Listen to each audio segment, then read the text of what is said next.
Welcome. I'm Carl Masulis, and today we're going to talk about fact versus opinion. Now, why do we even discuss this? It's because people get confused about that. They may make a judgment based upon opinions while they think they are making them fact-based. So, first, let's start. What is a fact? A fact is a statement which is known to be true. Does that mean that it's absolutely, irrefutably correct? Well, not necessarily. It's just that it's reasonably data-based with as little bias as possible. This is a statement in fact. Now, what is an opinion? That's a judgment about an issue that is not necessarily based upon knowledge, not necessarily based upon data. For example, my wife, Dr. Krista Stoshek, who, by the way, was the founding CEO of what today is known as Masulis Group, I know that she is a female. I know that by the preponderance of the evidence, the appearance, the anatomy. I am a doctor after all. Now, I could be wrong, but probably not. So that I would consider a fact. Since that time, of course, we have subsequently found out through genetic testing that she is indeed a woman. Now, I also know that my wife is beautiful. But beauty is subjective. It's subject to the culture, the social priorities, and the history of predetermined judgments about what else we thought was beautiful and who else we thought was beautiful. If Krista were to be in a colony of warthogs, chances are she would not be considered to be beautiful in that culture. So, my wife is female is a fact. My wife is beautiful is my opinion, but I could also consider that a fact. So we get these confused because we often are not very rigorous about how we apply data to either facts versus opinion. So what do we consider to be factual? We consider it factual if it is supported by data. Now, of course, that partly depends upon what data we consider to be valid. Of course, as a scientist, I focus on the scientific method, subject of another lecture in the series, and scientific experiments. Now, those are usually correct, but not always. Sometimes there's lab mistakes or there's inaccurate logic, but most of the time, scientific experiments give you correct data and you can arrive at facts. Not all questions are amenable to a controlled study, however. For example, if I want to know whether it's safe to jump down a 5-foot ledge or a 10-foot ledge, I could test it by jumping down a 5-foot ledge and see if I hurt myself. And then if I do okay, then go down a 10-foot ledge and see how that does. By the time I've gone down the 10-foot ledge and broken a bone, it's probably too late to be actionable data.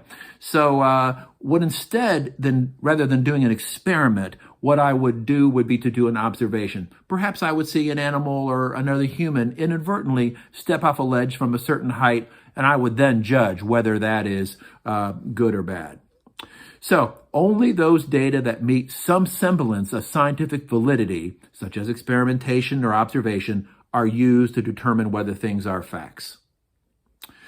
Okay, well, we can do it ourselves, or we can see if it's done by others. We don't experiment on everything, and we don't necessarily have to test everything that we're exposed to in our environment, every single opinion, everything that is promulgated as a fact. But there are some that are crucially important. Now, what about a statement by a trusted person, such as a family member or a close friend, or perhaps a trusted public figure? What about a supermodel spokesperson? Are we more likely to believe that those people are correct? It turns out that if we have a positive emotional response to them, we are more likely to believe what they say. What about a group of people that all believes the same way? If it's either our group that we deal with on a daily basis, or even if we're with a group of strangers that all have a like mind, we're more likely to go along and believe that their opinions are actually facts. There's tremendous psychological pressure to believe something that our teammates and our family believes. And that helps to make us make decisions wrong. Well, let's see how else fact and opinion can go wrong. One of the ways is to be selective about what facts we think are important. For example, I might consider, what is the best car? Well, I might choose my Ford Escape Hybrid. It gets terrific gas mileage. Forget the fact that it has the ribe and curd appeal of a 13th century ox cart. What about instead a Bugatti Chiron Super Sport supercar? Is that the best car?